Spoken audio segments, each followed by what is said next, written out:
evening, friends. We're pleased this evening to have with us one of the distinguished folks of our country. Here on the eve of this political election in 1992, it's nice to know that we have folks who are genuine authorities of history throughout most of this 20th century. Yes, I'm talking about your friend and mine, Mr. George Stout. Come on, George, tell us a few stories about what life was like in the good old days. Well, in a few days I'll be 85, and when the Depression come of the 1930s, I know what it is to go cold and hungry. In fact, I never went cold and never went hungry, because if we had a nickel, we could buy a soup bone and beans, so we had bean soup. I know what the Midnight Coal Company was, because we was burning coal, but I didn't have to. There wasn't a stick in the neighborhood that I didn't take home to burn. I was taking care of my mother. Dad died in November the 14th. My birthday was the 13th. And then in 1922, I had a sister Minnie that died on the 9th, was buried on the 11th. So I had two deaths right there at my birthday. Well, tell us, George, what was the Midnight Coal Company? The men that would go to Anderson or ride there on a freight train, where they was a watering tower. Then they would climb up on the train and range the lumps of coal over on the west side of the train, and as they rode into Elwood, and they started showing off the coal along the side where the cars could pull in and get the coal. See, these men were employees, most of them, of the tin plate works, and it was a way to get something to heat with. Maybe for $5, but if you had the $5, they would throw you off some coal and take it and put it in your coal house. See, we wasn't burning gas at that time. We was burning coal and wood and anything else that we could get to burn. And we had to do that to help. I only went to the welfare department once, and I got an order for $2.50 worth of slack, which wouldn't hardly burn, and it was Indiana coal. But it was something. I spent my early years taking care of my mother, because she had sugar diabetes and needed my care. And so my younger brother went to the Navy, and I told him I would stay home and take care of Mom, which I did until she passed away in February of 1935. And then I started batching myself on a little piece of ground that I built a building on for a shop to build a house, take care of Mother, but she passed away, and then I started taking care of myself until I got to be an engineer on Big Stevens is the tin plate rolling mills, which was the first successful tin plate rolling mills in the country when we had natural gas there. But now the furnace is all fired with coal, and that business become obsolete, and they shut down on January the 15th, 1937, exactly 3 months to the day after I was married. So we had another share of Depression time. Well, let me ask you something there. You talked about getting married. I understand you married Mary Catherine Dunn. How'd that come about? Well, I used to go to lodge a lot, and I was coming home about 1928. I decided I'd better start looking around and find me a good girl to be my wife and mother of my children. And I found a good one, and I've done all I could to take care of her, and to our union was born 3 children, Julia and David and Jane Stout. Well, how did you come about finding her and convincing her she ought to be your wife? How did you meet her? Well, she was in the Royal Garment Cleaners, kind of a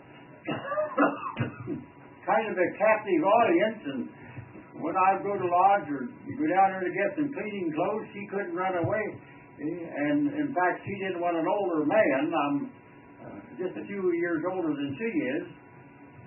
But I convinced her parents that my intentions were honorable and respectful. And then on Lake Freeman, I asked her if she would consent to be my wife. And I said, now, you don't have to wait to answer right now. You take plenty of time. And all I had was this small building, 18 to 24, which I intended to be a shop and not to live in, but I fixed it up so we could live in it. And we had an outhouse in the back and a tin tub to take a bath in, and a little coal-burning kitchen stove to heat with. But we adjusted to it, and thank God for the 3 fine children we have, and they have been very considerate to me. And on this trip, we don't know how soon the Lord will call time out, but I always favor it. Okay, Lord, let's go. But He's been very good to us, and I got 3 fine children.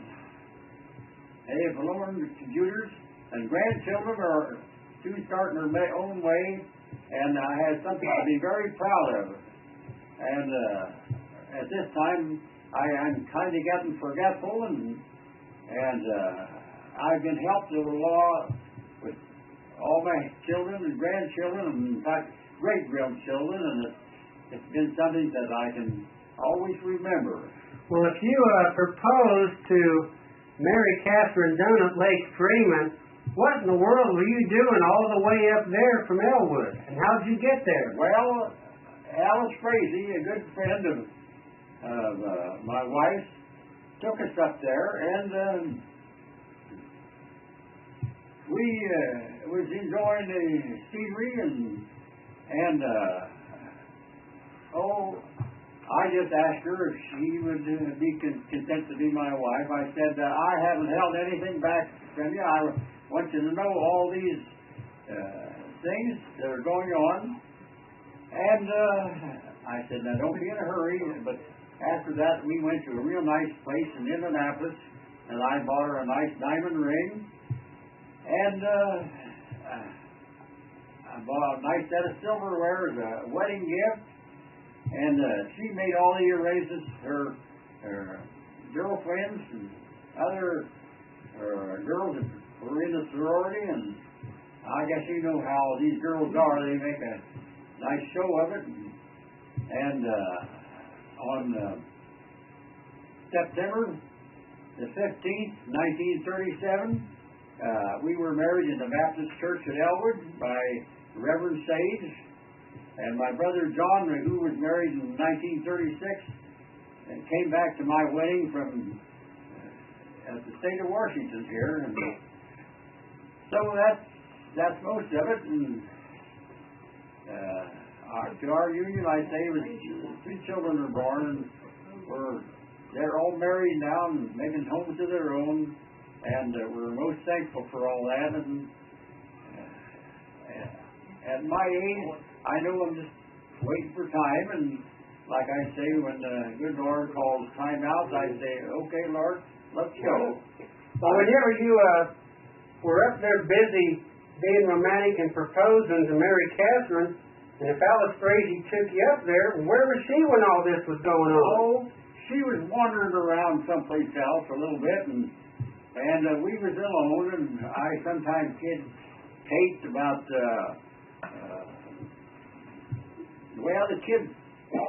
my kids said Alice Frazee's what brought us together. See, I come down out of the lodge and went over across the street and sat down on a chair in front of an undertaking place of Paul Balser, and directly here comes Kate Alley with Alice Frazee in an old Model T Ford, and I think they must have been playing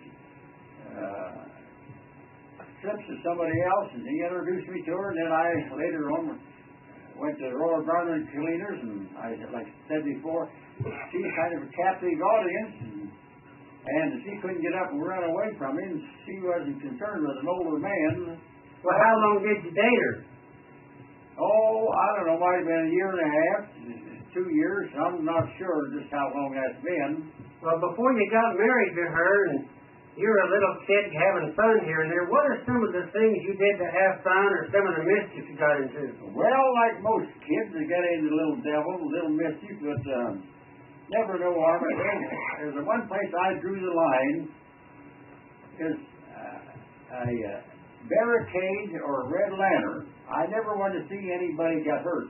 But I'll tell you, at that time of the year, a lot of people had outhouses, and we had one fellow that was an oddball in high school, about a little round head and about 1 million freckles. He liked to be a man among the men, and he called us together one morning in Bill Rouse pool room where we loafed about 10, 15, 20 minutes before school. And he said, let's go out and dump some outhouses and meet up here about 7 o'clock. So we met up there, and I think we upset 65. We took an alley going out and an alley coming back, and then a second group. I had to be home at 10:30, but B went over to the police station to answer the telephone, and one of the gang ahead of us upset one ahead that had an old fellow in with a shotgun, but went over on the door before he had a chance to use his shotgun, and somebody had to retrieve him out. That was kind of a bad thing.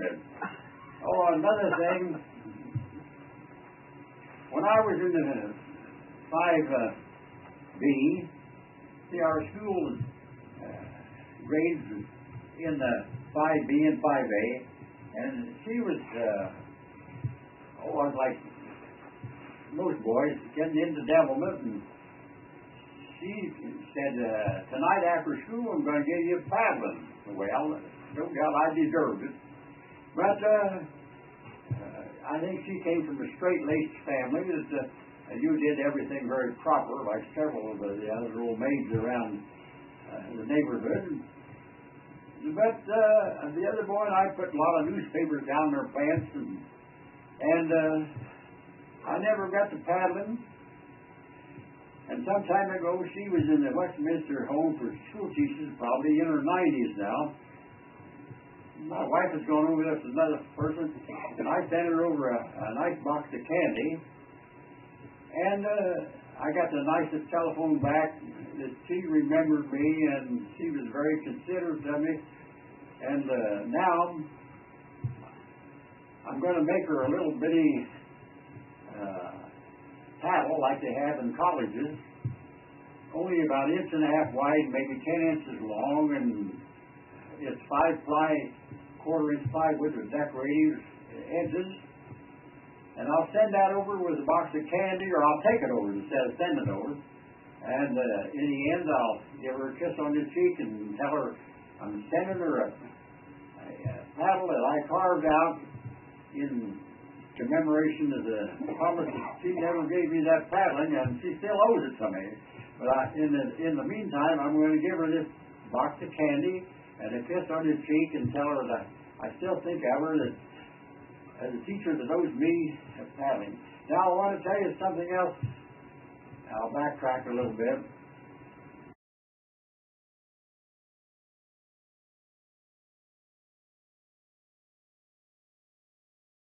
When I got to be in the 5A, I had to find a teacher in the world that ever could be to a little boy that needed help. And she kept me in, and then she came back and sat on the other seat, on the seat beside me, and we just talked. And then we talked some more. She seemed to get under my heart, and she knew what a little boy needed help. And then she put her arm around my shoulder and walked out to the top of the steps. And this is where Wilkie spoke during Wilkie Day, but he took the initiation out at the Callaway Park when there's about 200,000 people there. I was in a place listening to it and could see everything. But the cavalry park is full of people all over, and several trains are pulled in town. Oh, I want to tell you another little story that is quite interesting and quite touching. When my wife was a little girl, her mother, which is a very good Christian woman, and probably a distant of Robert E. Lee and Andrew Jackson, relatives, but my wife was never much interested in genetics, tracing the ancestry. But my dad came from Pittsburgh and Pennsylvania, and then when the gas boom days came on, he came to Elwood with a chimney blower. And when gas gave out, he lost his trade. He was a dandy out east. My mother was a little German girl that kind of fell for a dandy out east. But the thing I want to tell you is this: I'm past president of the Lions Club in Elwood. Oh, by the way, 3 years of Mason, the Scottish Rite, Knight Templar, and Easter Star. And I've always been active in lodges, and I still go to the Blue Lodge. Sometimes you get two irons in the fire. But still back to the story I wanted to tell you. Our Lions Club, at the time of, sometime in the early 50s, we had a method of raising money, selling brooms and light bulbs and anything else, and taking a little money aside. And since my wife was in charge of the children's library at home and acquainted with a lot of the early school teachers, she knew the children that were quite destitute and poor. So I was assigned two little boys, probably about 5 and 6 or 7 years old, and I'd take my wife along, and we'd go out and I'd go into the house and get acquainted with the young mothers. But while I was talking to these boys and this young mother, I saw a little girl in sack clothes, probably about 3.5 years old, and she's going around the room putting her hand on things to touch. And you know what that means. The little girl was blind. That done something to me. It hurt. Here was a poor little girl who would never know what a sunshine is, or a sunset, or the beauty of a rose. And she wasn't going to be left out. I made that mind right away. And when Tuesday night we took them to dinner, these two little boys, then we went to J.C. Penney's, and my wife was better at buying clothes for children than I, but I wasn't going to let that little blind girl out. So on the way back, I always had a habit of buying them the biggest hand of bananas I could get, because little boys would like to eat rather than clothes, but they like clothes too, but they still want to eat. So I bought them the biggest hand of bananas I could go, maybe a dozen or dozen and a half of ripe bananas. Then I told my wife, I said, I got another stock to make too, besides the bananas. And I stopped in another store, and I bought a real nice doll in a big brown sack. And then I went out to the house, and the boys run in very happy, and she was very happy for her brothers that were treated her some nice new clothes. And then I told her about a banana. But she was on the opposite side of the room, and I motioned her over, or called for her, and she can trace my voice and come over. And I said, now don't be afraid. I said, your mother's sitting right here, but I want you to sit up here on the left side. And I had my left arm around her shoulders and the sack in front of her, and I held her hand, and I put that hand down over the head of the doll, and I asked her what it was. And she said, Dolly, I could feel a faint quiver go through that little body. You don't know what it does to you until you have somebody like that that does not have sight, that only have to have sound. And I held her, and then I turned her loose, and she walked around feeling it and holding that dolly, because that done something to me. When she needed help and I give her a little bit of love through that doll. Now, if she was alive yet, I would give her a teddy bear with it, because I have made a practice of all my relatives and friends of giving them a teddy bear, because when I was a little boy, I had the raggedest old brown teddy bear, but he was my teddy bear. And I've enjoyed that help, and I've given maybe 20 to 25 teddy bears away to friends and relatives. And when we were little, I would take the wife down to the Starlight musicals or the ice show at Indianapolis. Tell my mother I'd be coming back about midnight, and said, "Don't worry about it, we'll take care of them." It's one of the nicest things I did, because I was a little boy that grew up between the railroad, the gas tanks, and the railroad, or the junkyard, and I knew how to make things because I didn't have anybody to make things for me. When you were born and had a teddy bear, what was that teddy bear's name? I can't recall the name. He was just my teddy bear, and that's the main thing. He and I would go out in the corner by the fences and make mud pies and mud cakes and cakes.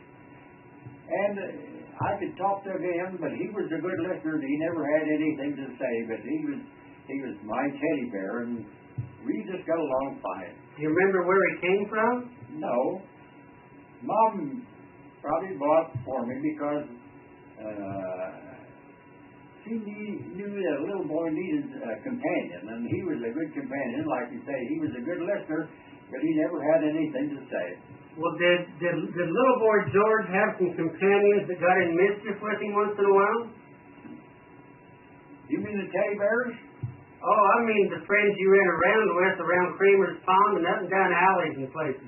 Oh, we would go junking sometime and take them over to the junkyard and sell things, and maybe get a few nickels or dimes. What were some of the jokes you played on people as a kid?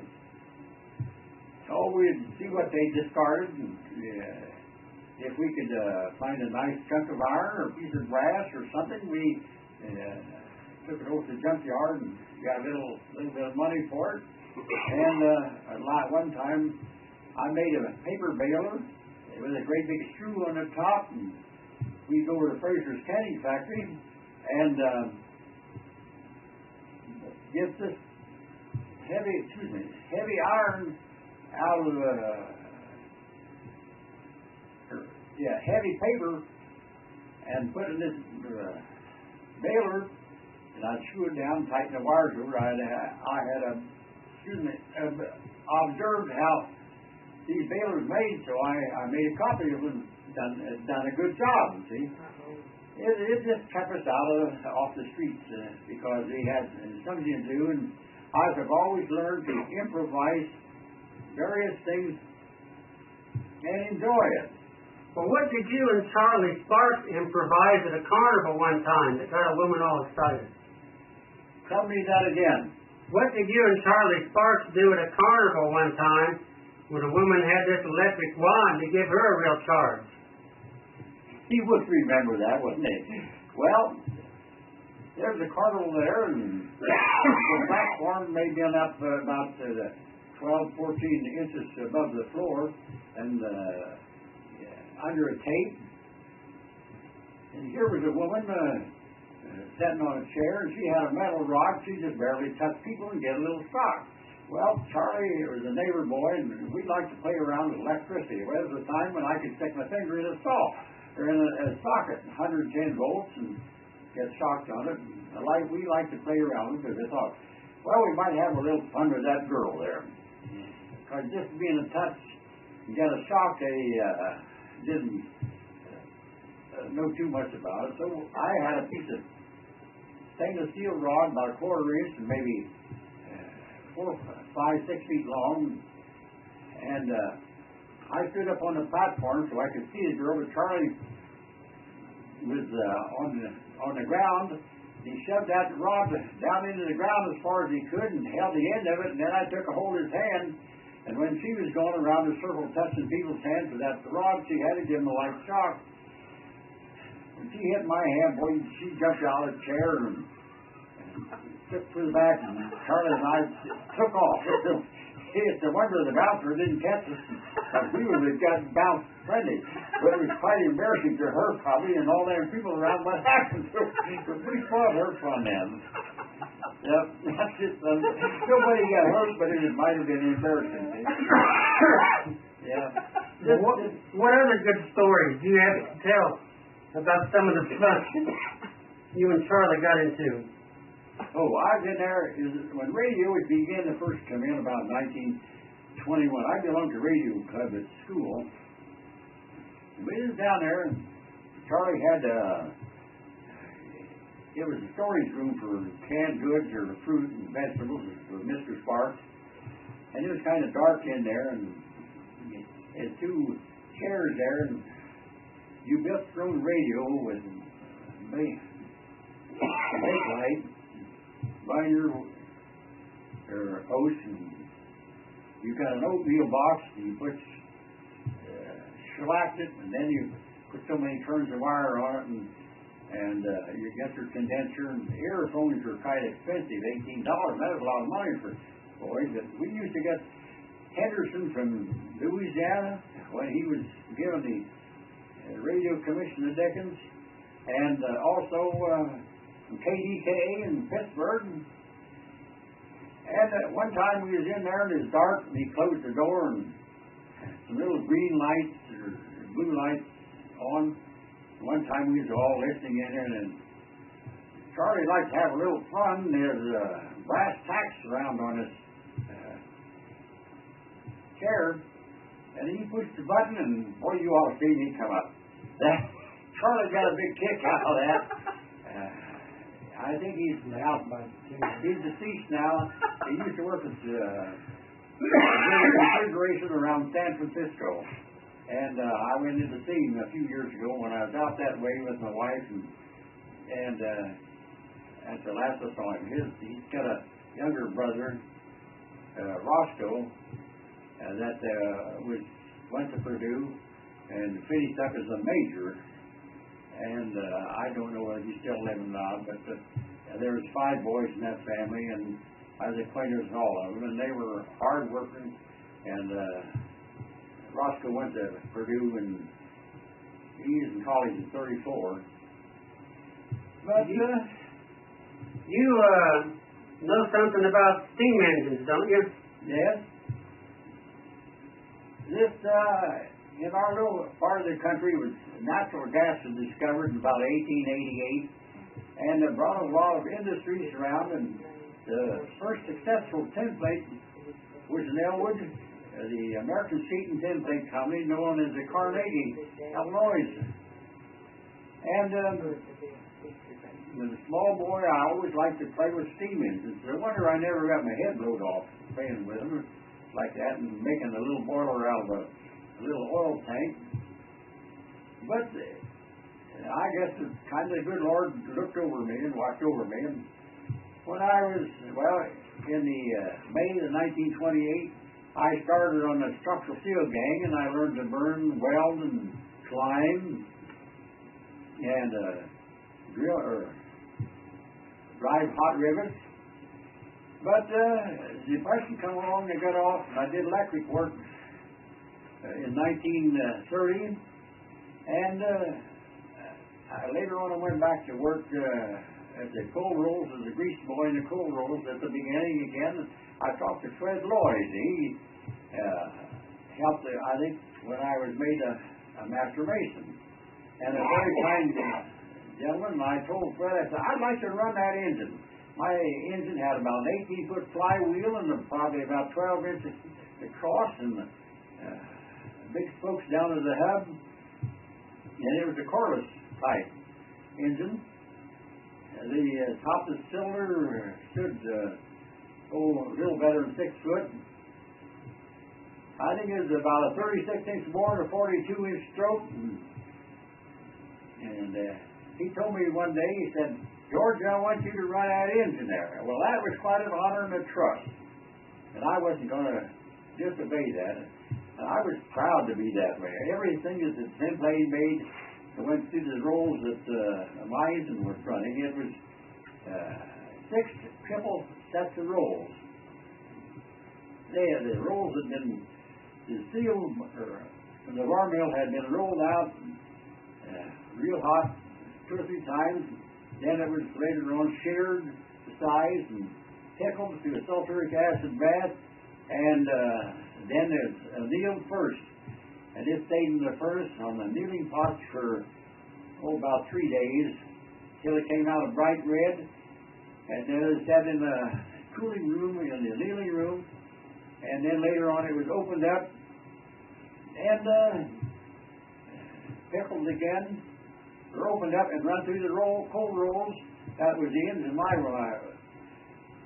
I was in charge of. And then it was pickled again, then to the tin house where it was tin. With tin that came from Bolivia. And that's the stuff that made your tin cans and the metal that was not quite as good enough for tomatoes, which were far the best, was made into shoe polish cans and tobacco cans, and not as important as sheet metal. But it was a good process, and I still have a couple of sets of tongs. Well, for a while I worked in Gary on catching floors, and then I came back home, and Hitler began to make a little noise in Europe. And so the Allies made a great demand for steel, and I bet there's 1,000 tons of steel, so the plant was obsolete. And the continuous method of making tin plate was it was one long piece until it was quickly welded onto or stuck onto another piece, and that was the method of making tin plate. The Continental Can came in there and built a plant to make tin cans, and I was supposed to go to work for them, but by the time they got around to processing my request they had the plant pretty well built, so I could forget it. And I stayed with the tin plate till they shut down, and I run the last metal through my rolls that they made there in that mill. And like I say, it was an honor and a trust to take care of that job, and I'm very proud of it because I thought that Fred Lloyd trusted me, and I wasn't going to fail that trust. I was very proud of it.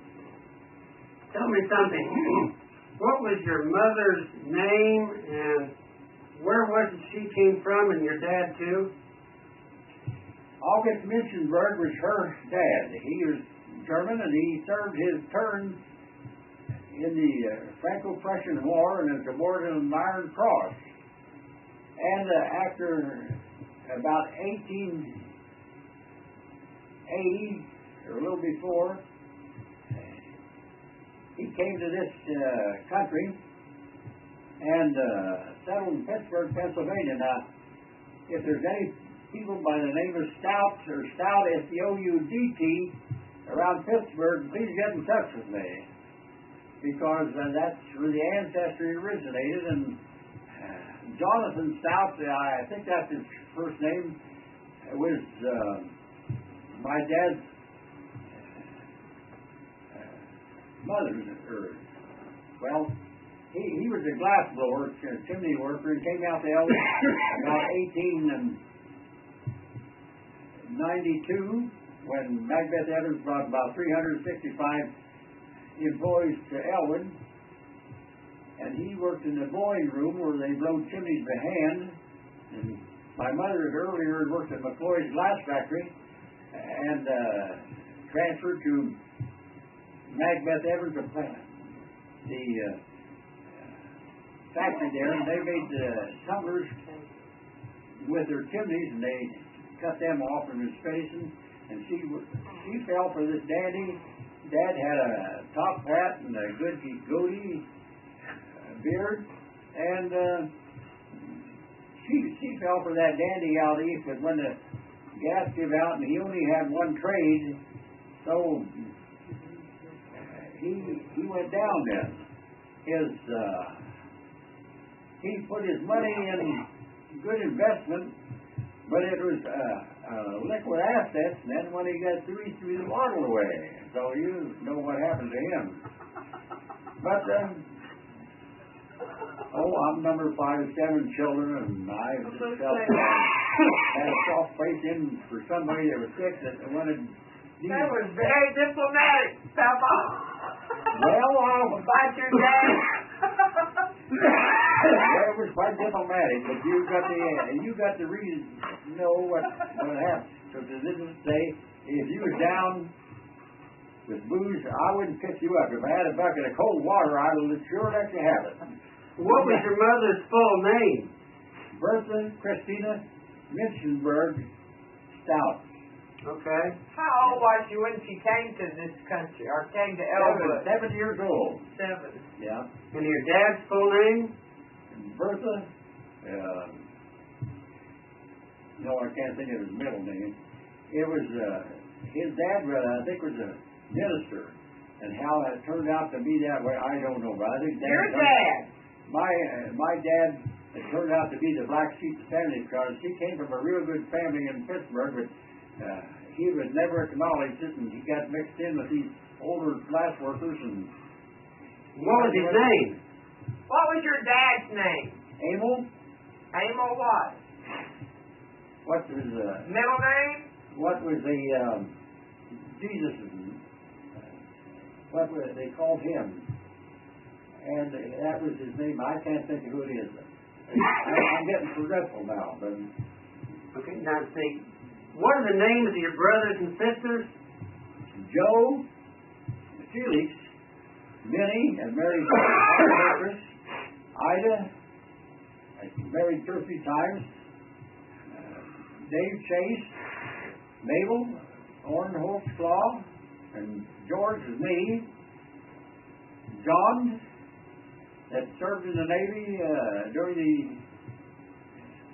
early 30s, and then Emma. Emma's still living and is in a retirement home. What did Joe do most of his life? Joe was quite a scrapper. When he went to the Navy, I think he was a kind of a light welterweight, and he put the gloves on me once in a while and tried to make a scrapper out of me, but I always figured he was bigger than I am, or somebody else is bigger than I am, and first thing you know, I got the worst part of it, so I took the gloves off for good and kept them off. Well, didn't Joe have a good friend that was a rooster? Joe was a mason and a shriner, and he used to go to a lot of shrine meetings and have a rooster tied to his head, and used to have roller skates on. He used to do a lot of skating in the wigwam, as they called it here in Elwood. And he raised 4 boys. One of them is Joe Jr., which was shot by some robbers in South Park, Colorado, and they're like almost him. Joe Jr. John was a minister. I think he's in Alaska. Jack lives not far from Fort Worth. And Jimmy used to be on the police department, and they used to fly helicopters over Fort Worth and take after the speeders. I went down there a few years ago to Penn and in a retirement home, and he didn't last too long after that. Let me ask you this. I've heard you say that Mabel was into acting or something. Tell me about that. See, there was Joe, and then Minnie, Ida, Mabel, and times were so rough that the girls were back home. And the girl ahead of me was just a girl, and she could run away from home and got into show business. And where was that? It was sometime in the late 20s, and she later on got active in church work, and used to be a student counselor in the Church of God over at Anderson. Well, where did she get into acting at, or what did she do in that profession? Oh, she's singing and dancing on the stage, and that's when they had it. Oh, they followed routine around the country and got us about as far west as Kansas City and then back to New York. And she favored me a little bit because I stayed home and took care of Mom, never married, and I always contended no house was big enough for two families, and I passed up the opportunity of maybe being on a farm. But such was life. How long did Mabel stay in acting? When the Depression come along, that was a stop to it. I see. It's too expensive to maintain these routines that the professionals put on. And you say Ida was married more than once? Yes, but I don't know. I think she was kind of boy crazy, but the last husband she had was Dave Chase, and he came from someplace in Connecticut. And then they went out to California and worked along the fruit back, and I stopped in to see them once on a round trip when I visited my brother John near Gate, Washington, or Rochester, Washington. And I had a chance to visit some of his children on this trip west. And there were grandchildren and great-grandchildren, and how quickly they all seem to grow up. And here I am. I'm still going, but I don't know just how soon the Lord will call time out. And I can say, okay, let's go. Well, let's take a break on this. Do you think there was something else you can ask now? You all right now? Go ahead. Let me tell you another story that I can't pass by. The rocking chair. I always felt this way. If I owed you a nickel, I'd want it to pay it back. Or if you owed me a nickel, I'd want it. But many times was on the losing end because a lot of times people never paid back. But I have made a policy always to not buy anything unless I can pay cash for it. And at this time, when we planned on getting married, is going to get the furniture through Sam Edwards, who had a little grocery store and was an undertaker at Windfall, which is northeast of Elwood, about Northwest. the northwest of Elwood, about maybe a little over 10 miles. So I lived at South Allen 14th Street in Elwood in a small building that I originally started as a shop to build a little house to take care of Mom. But the tin place shut down 3 months to the day after we was married, and I talked to Mr. Edwards about working out my furniture bill. At that time, Hard Rock Maple was favorable, and got my chest of drawers and a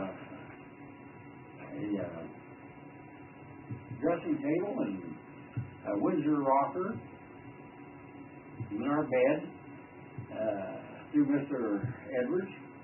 And when he was laid off, I couldn't pay for it, so I talked to Mr. Edwards if I could work it out. And he said yes. So they were very kind to me. And I rode a bicycle 5 miles west and 5 miles north, and worked all day at the Edwards around their house, which is just 1 square west of 5 Points in Windfall. And then I went to their farm and did some work. Sometimes, in coming back, I would ride 5 miles east and 5 miles back south to Elwood. And it averaged about 20 miles a day or 21 miles a day with extras in there. But I worked that out. I took my meals with them too. But that is just another thing that I did. And you think of it, and don't fail the tradition that if you owe anybody, you pay them to the last cent. And if you feel like doing about like I did with the little blind girl don't hesitate to do it. If you have a little bit more to spare, go around out of the way to help somebody. Now, you mentioned buying a Windsor rocker. Is that the only rocker you ever bought? No. I'll tell you about that Windsor rocker. When my oldest daughter was sick and trying to rock a child with no arms on the chair is very, very tiresome. And I prayed that she wouldn't pass away, and I did the best I could to take care of her. And I learned a lesson to get a chair with arms on it. Don't forget now, as you look at this, and you haven't got an old-fashioned rocker with good arms on it, you get one, because you never know when Mama will say, well, I got a few funny feelings in my tummy, and that little blessed bundle of love is coming along. And so time went by, and my wife told me, well, she was having a few pains, and I thought, well, I know what that calls for. It calls for a good rocker with the arms on it. So one time I was down in Cincinnati at the visit from my wife's sister, Helen Rollins, and in a furniture store window I saw the nicest base rocker, big wide arms on it,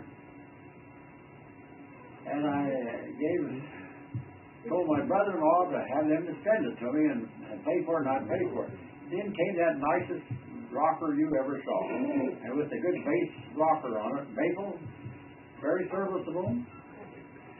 When the second baby come along, boy, I had the nicest rocker you ever seen. And I rocked that, and rocked the third baby girl that came along. It was Jane, and now it's still in the family, and it's sitting back in the corner, not used anymore. It's got good padding in the back and padding on the seat. But I hope that in due time I'll get word that after these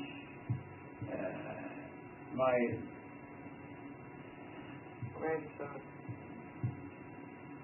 Jeff's wife will pass the word around that time is she's going to have a young one.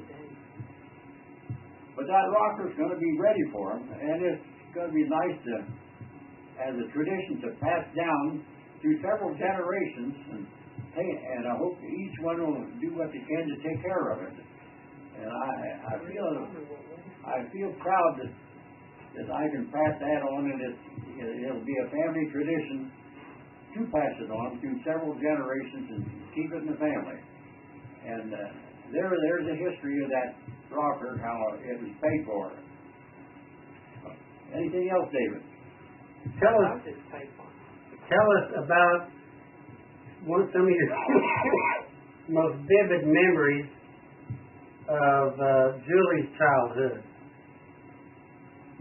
Anything stand out about her as a little girl? Yeah, she was quite petite, and she came along 20 months after we was married, and Julie was quite lovable. I rocked her on that Windsor rocker, and that's when I felt my arms were going to fall off when she was sick. But she's now got her own family. She married David Duffett, and I think she has one boy, Sean. He's married and got a child, which is my great-grandchild. And how many more children did Julie have? Mark, yeah. And Jeannie. Mark and Jeannie. And I'm really proud of all my children and their grandchildren, and Mark is in computer operations, and they're keeping up with the times. and I just hope that they can go on and make homes to their own and have good families. And I'm very proud that I can make this trip, and it'll probably be my last trip to the West. But this is a story, and you take a lesson from what I can tell you, that money don't grow on trees, and you get your bills paid first before you buy some of the silly things. And then when you buy some, you look for something substantial and strong so that you can maybe pass it on. We have quite a bit of nice cut glass, solid cherry, French Provincial, twin bed suite, and a few more nice things that we like to pass on, and I want to pass them off to the children. Well, tell us something. What are some of the things you remember most about Janie as a little girl? Oh, you never know when the first one's coming, and you never know when the last one's coming. But Janie was, well, she had dimples and blonde curly hair, and the wife enjoyed dressing her up and putting her in a buggy and taking her to town. And I was proud of all our children, and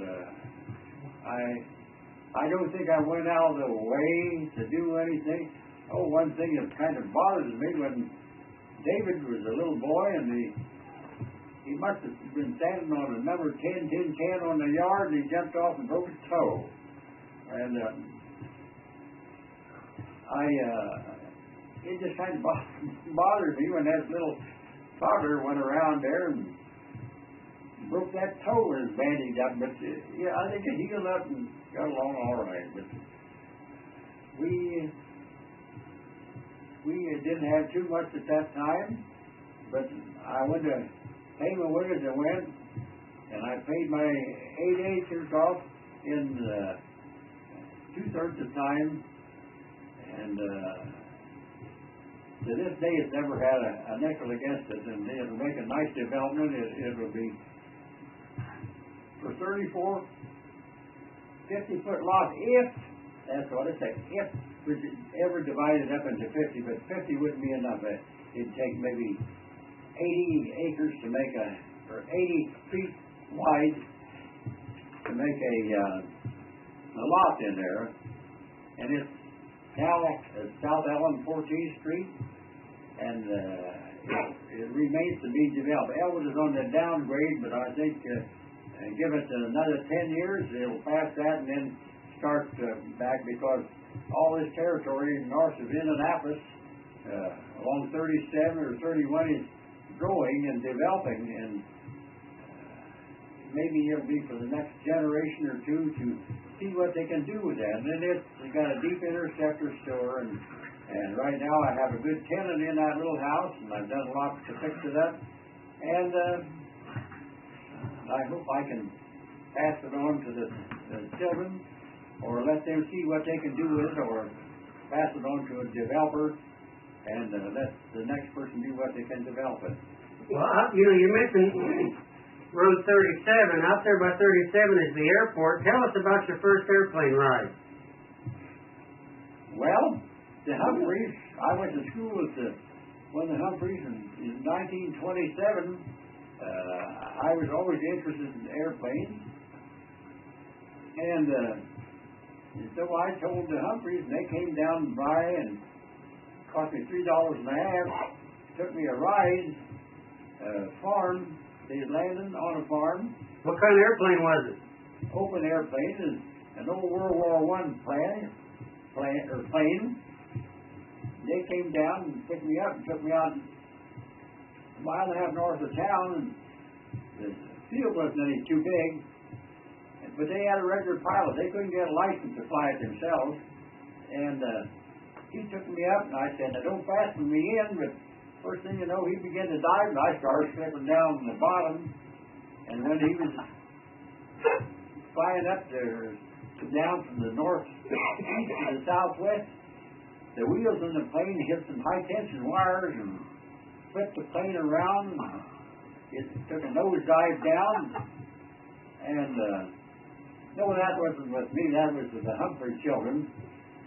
And I helped pull the children out of there, and directly the ambulance came out, picked them up, and somebody pulled the pilot out of there.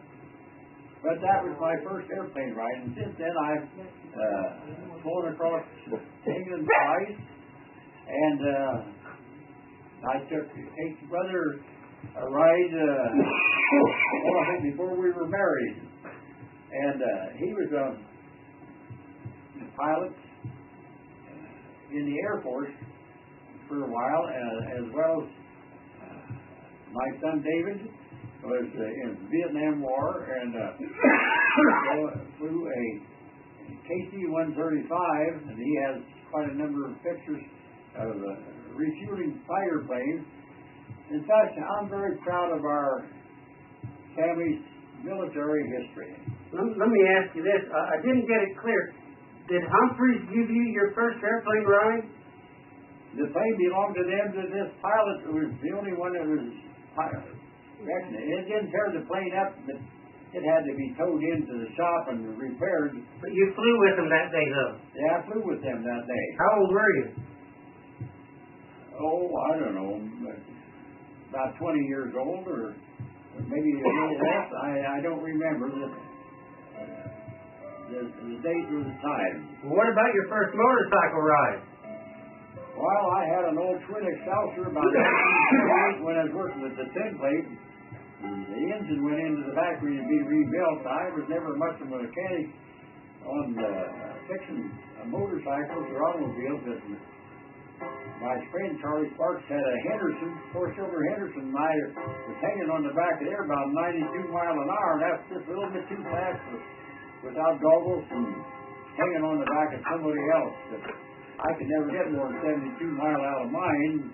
At that time, I was riding out in the country to see that girlfriend of mine. What kind of roads were you on when you were doing that? I think it was the concrete road running north of Elwood on to Laser. And then I went on another mile to the Grant County line, and I used to go west about a mile and a half. That place that stopped has long disappeared. Did you ever propose to anybody else, or what about your early girlfriend? Well, no, that's one I don't like to talk about, but it never got to the point where anything got serious. But I used to go up to logs, and these young girls come to town from the farm and kind of looking for a boyfriend, and I was one of them. She was a very nice person. But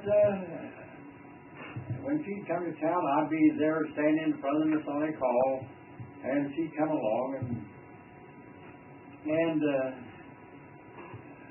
you know, sometime when these girls are anxious to get married, they're going to get married, and I got to the point where I was taking care of Mom. Dad died in November, and I got to hold her boy, but one of the principles I laid down in life is never to bother another person's marriage, and that still sticks. I've had a lot of friends, but there's some place in life you got to draw the line, and like one of them is also with booze. No booze. If you was drunk laying down on the floor, I wouldn't have a thing to do with it except throw a bucket of cold water on it and bring out of it. I wouldn't show you no sympathy. But, there's a few others that's always looking for a meal ticket. And I had no meal ticket for you. And see, I was within 2 months of being 30 years old before I got married. And I wasn't no hurry. And luckily enough, I got a good girl, and I managed to save a little bit of money. We went to Chicago for 4 days, and I come back with $50 in my pocket, and everything else paid for. I've heard you talk about Kramer's Pond. What was Kramer's Pond? What did you do there? Well, it was just north of us about a square, and I think they used to cut ice off of it years ago. And we had a city playground out there. And winter time, it would freeze up, and I was a little fella and had 2 rocks and tools for the ice skate. My older brother had a real good ice skate, and he filed a groove down through the center of them and made them pretty sharp. And I inherited those, and we'd have ice skating on there a lot. And Duck Creek used to go along the east side of North Anderson Street, and then they dredged the creek after the 1913 flood just on the east side of Kramer's Pond. And when the water was high, it'd back up in there, and us neighborhood boys would dam the water up, keep water on the pond, so we'd find a tree where there's a good hockey stick we can cut off of there, and a few more sticks. We had a little fire along the edge, and that was our winter fun at that time. This ice skating. Where'd you learn to swim at? Well, out at the park by the 20th Street Bridge, the 1913 flood flowed down west where the present street is at now. In the 1913, and my brother Joe tied a rope onto me and threw me in. There's a deep place in the creek, probably 3 or 4 feet deep right at that particular point. And if I'd go to sink, he'd pull me out. One time I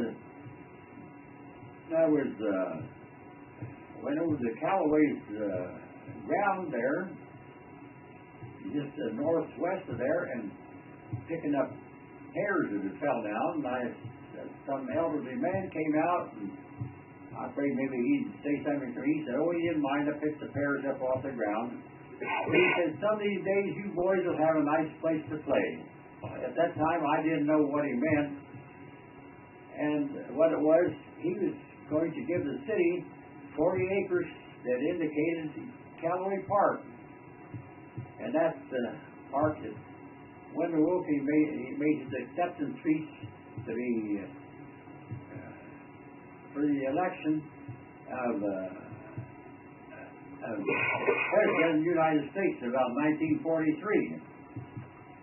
Some time ago they celebrated their 50th anniversary, and I was quite instrumental in. There's a little Callaway Park with a granite stone on, and they had 2 flags up, and the flower beds were kind of messed up by the fieldstone that they was laying around it, and the 4x4 was askew. So I went over to the light company, which is a few squares from where I lived at, and I found a good creosoted pole over there, 32 feet long, and I cut 20 feet out of it and brought it home.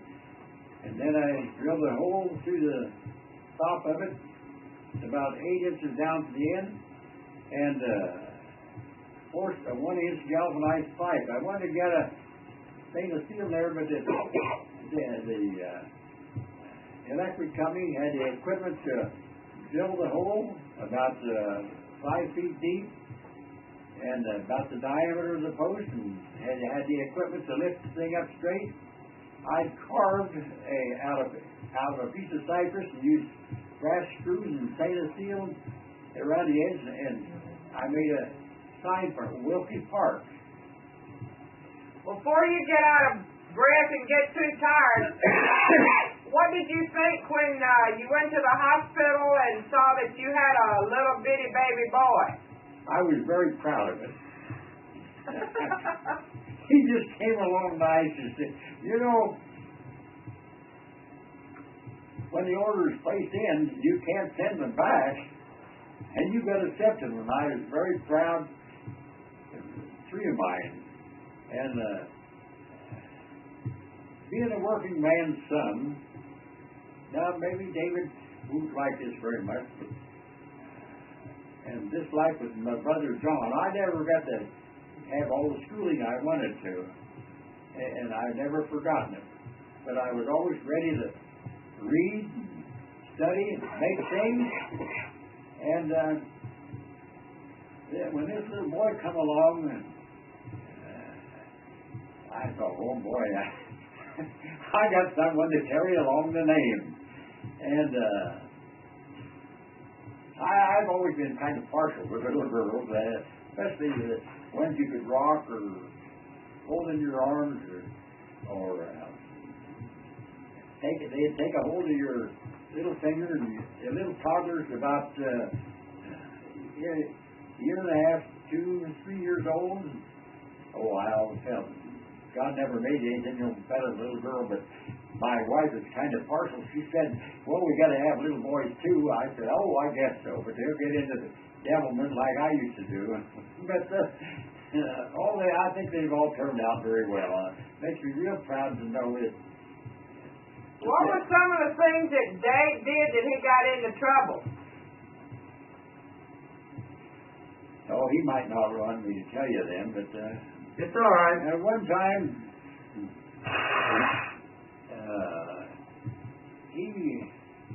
he'd do things for filming night, the International Harvester Man. He brought a tractor home and painted it, and one time his cousin in Cincinnati had a BB gun, and David had a BB gun from filming mice, and the old Teller's Kitchen Cabinet Factory, which was obsolete in their methods. Their cabinets are antique collectors' items now. They went over there and was going to shoot pigeons around some of the buildings. And, later on, it was all burned down and came my way, northeast of the place. Phil, his cousin in Cincinnati, which is 4 days younger than he is, took their BB guns and went around the other side by 13th Street to shoot pigeons. But the temptation was too great there for him to shoot at some man's window. Well, this man had the police to come out and took their BB guns to the police station. I come home, sitting on their front porch, there's 2 boys, looked like they had their tail between their legs, and waiting for Daddy to come home and see what they're going to do. Well, I never did think that giving them a weapon was the answer. There's other ways to discipline children without punishing them like that. And one boy told me that in another case, he'd only get a weapon and be over. But there was something else ahead. But I'll get back to the other story. And I sit down there and talk to the boys. And the mother didn't know what to expect. So I said, let's go around and talk to the men. So we went down North C Street and over the railroad track and went around to see the man. And I talked to him about it. And I said, now, you call Fred Parker to Central Paint and Lumber Company and have him to send a man out to repair the glass, and I'll see if the bill is paid. And then I told these boys, I said, let's go up to see the police station. So we just slowly walked up to the police station, and Joe Hickey, a good friend of mine, was the chief of police. Well, he didn't have too much to say, but the BB gun was there, and here was 2 boys. They didn't know what to say, and I got the BB gun that David had, opened it up, dumped the BBs out of it, give it to David to carry back home. And when Phil went home, his dad, Paul Rollins, tried to wrap the BB gun around the pole or something like that, and he just threw it to pieces and just threw it in the junk. And that's the last time David ever used a BB gun in that manner. But it isn't necessary to punish them and beat up on them. Well, then Dave and some other boy hook a outhouse to the train? No, I don't think he went that tall.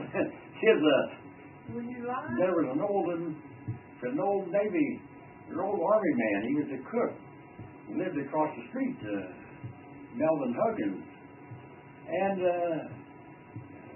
just a few feet was this railroad that went from Chicago to Cincinnati through town, and done a lot of twisting at the tin plate mills and a few other industries at that time. And they must have got a long wire, heavy wire, and here's this old outhouse about to fall to pieces. I built it. Behind Haas's house.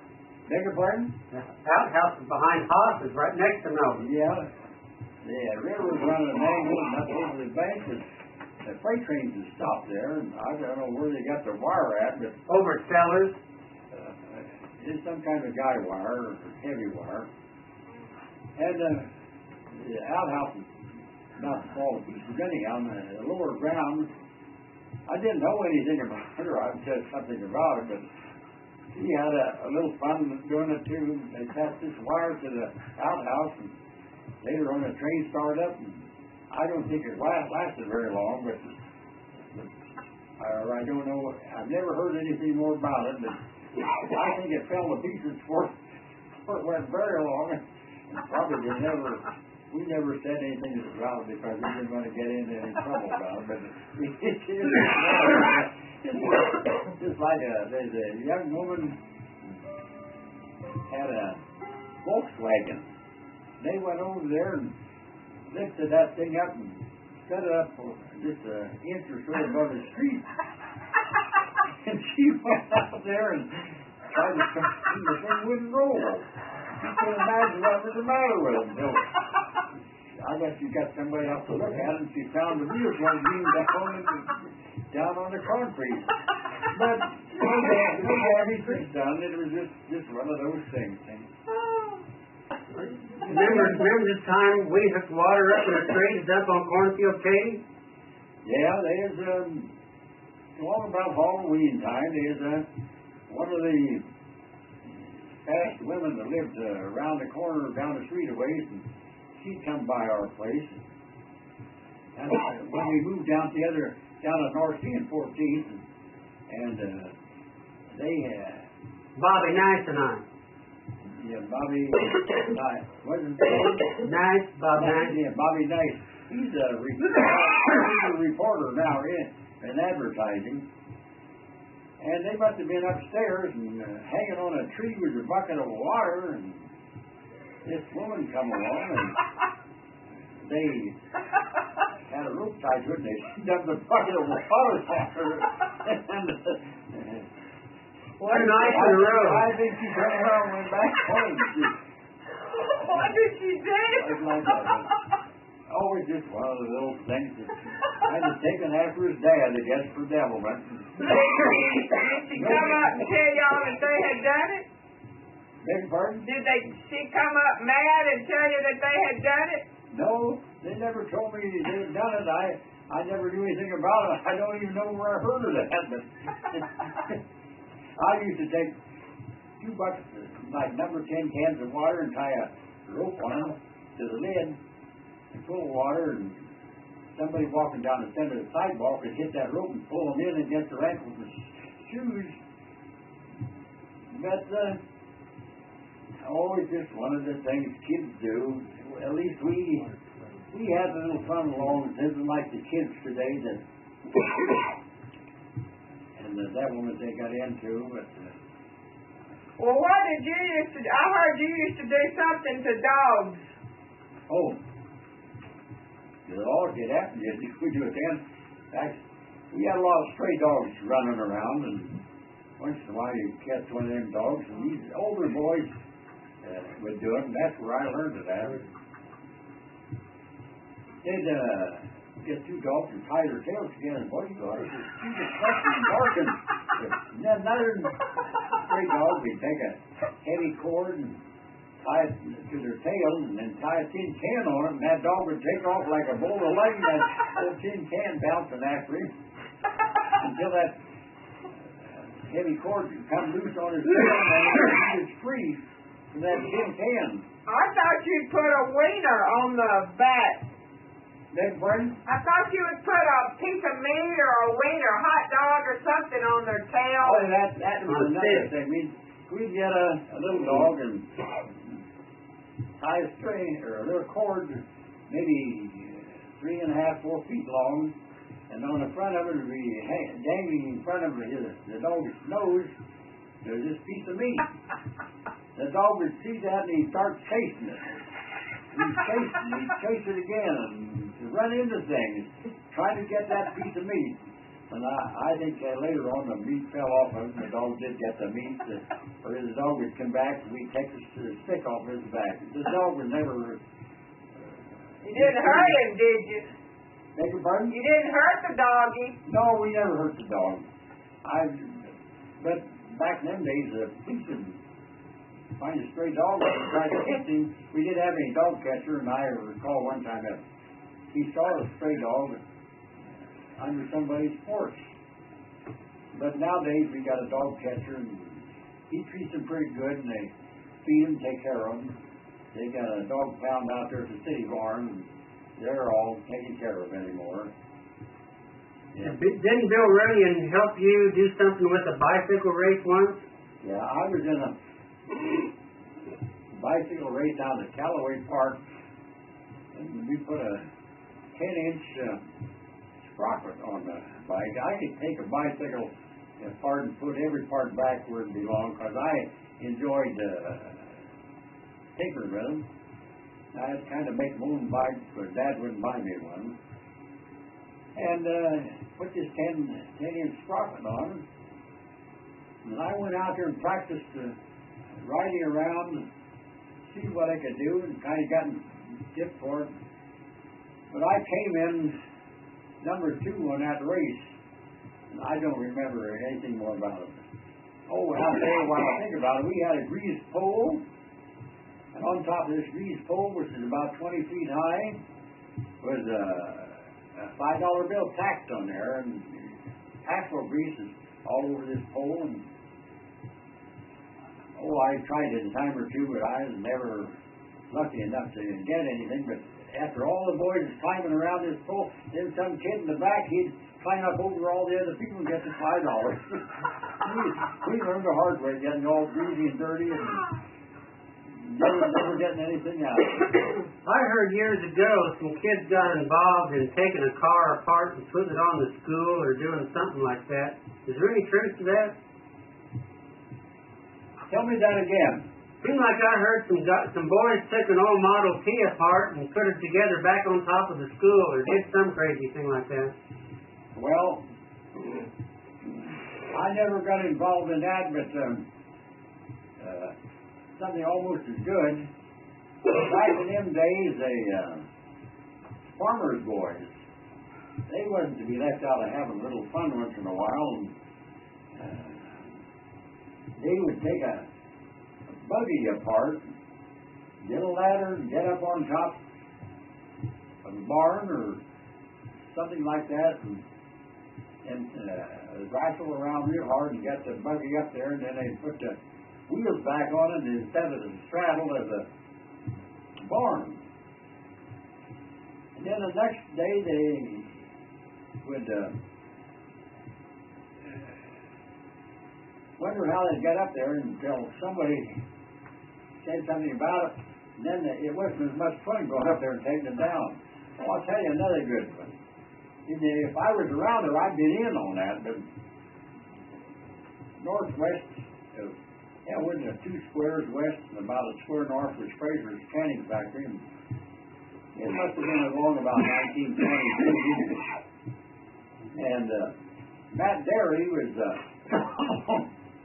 kind of drunk and would-be junk dealer or plumber. And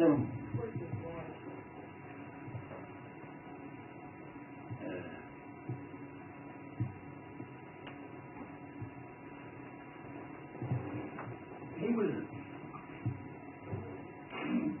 away and come out the back side of Fraser's. I nailed a crate to her, and I got 3 crate I repaired. That's when tomatoes was picked carefully and taken care of, and Fraser's made canned tomatoes and ketchup. I helped to cook up there a few times. But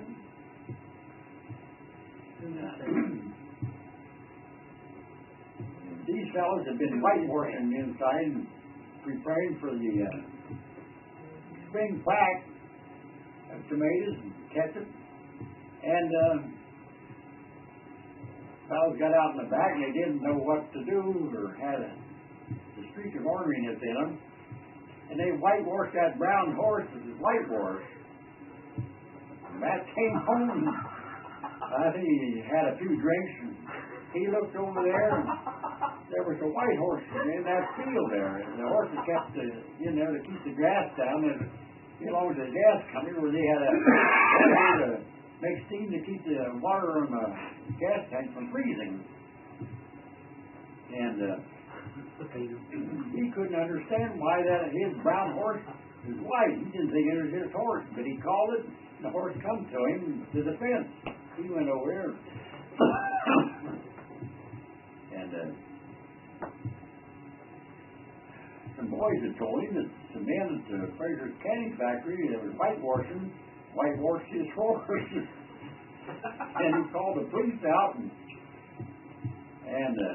they had to scrub that horse and get all the whitewash off while the people stood around the fence laughing at him, having a lot of fun out of it. Nothing, no serious damage was done, but that's just another incident that the fellows do for a little fun. Oh, another thing, I've always enjoyed making things. Oh, Go ahead. since I lived between the gas tank, the railroad, and the junkyard, I could go there and buy, for a nickel or a dime, a buggy wheel. If I had a buggy wheel with tires on it, that was quiet. But for my scooter, if I could get about a 10-inch board, and 3.5, 4 feet long, and then cut the front maybe about 4 inches wide, and then left the other width, and then nail or take a 1 to 4. I had no brace and get to drill a hole, but I heated a poker in the stove, and I burned a hole through it and had a can of water in case the fire got to burn. So I made a hole in the 1 to 4 and also in the front end of my scooter board. Getting a hold of an old bolt and some washers, and put that through there, and a piece of wire in the bottom. If you could get a hold with a nut on it, you was lucky, but most time the nut wasn't there anymore. So you had to improvise with a wire around the bolt. And then through the back end of the board is about another 1 to 4, and you took a 3/8 piece of steel and make it the axle, and you had your axle in front, and the front would turn, so you get a little piece of twine or rope, and that made the scooter. Because I never had someone to buy me a little red wagon or as such was made. So I had to make things with, and I think that has given me the ability right now to make and fix things that I like to do. I have a shop with probably $7,000 or $8,000 worth of woodworking tools, drill press, my structural steel work. I learned a lot besides burning and welding of steel and making things. And you must learn to do that yourself. Don't run to the store and start to buying something all the time. But look at it and think, what can I do to that to make it any better or for more satisfactory to use? Now at home, in our big house, we had a nice Queen Anne legs on a 4-foot mahogany table, and Governor Carver chairs, which we bought new. And at that time, I got them less than $30 a piece. Now they're probably going to run over $180 a piece from Rikers and Indianapolis. And with the carpet on the floor in the kitchen, I couldn't, and my wife had a stroke and with her left hand, and she couldn't pull herself up to the table. I figured now them chairs, if they had the legs that went out both directions. So I thought, now what can I do to make that chair easier to get up to the table? She couldn't only pull it up with one hand, which wouldn't be right. And for a long time I looked at that and I thought, and the wheels began to turn up here on top, and it thought come to me that why not put rollers on them chairs? But how are you going to put them on and make them work? And it came to me that the stretchers, which supports the chair on both sides and the center, would put a screw to them, a wood screw in them. And I thought, well, that would keep it from spreading out any. But I thought, well, yeah, I got to cut these legs off about the height of the rollers. I got them at the place in Indianapolis that handled the rollers and things like that. And I bought one set that cost me $15 at the time. And I set the chair on the kitchen table, and then I cut a special block to allow for the sloping. So I couldn't use the square of the poster tapers, but I got them cut off, and I put casters on one chair, and it just worked fine. Well, that's good. Okay. We're glad we've had this opportunity for you to talk about some of your experiences. It's been a lot of fun. We've done this while Dad's been on a vacation trip out here to Longview, Washington. Came out on, I believe it was October 22nd, 1992, and we'll go back to Elwood, Indiana by plane tomorrow, which is November 3rd, 1992. We've had lots of fun with this, learned a lot of things about each other, and these stories will be preserved on videotape for friends and family to take a look at once in a while in years to come, and just have a lot of fun and enjoyment with. So that's pretty much our documentary for this evening. And any closing comments, George? Beg your pardon? Any closing comments?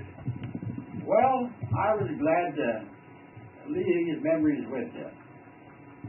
Like I say, I came through the Depression of the early 30s, and tomorrow's election day, and we don't know what it's going to bring.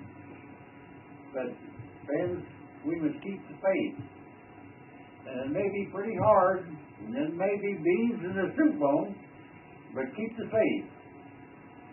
And down deep, like in my purse, is a plain little stainless steel cross. And there's a faith that represents. And stay by it. And good luck to you, and keep your chin up.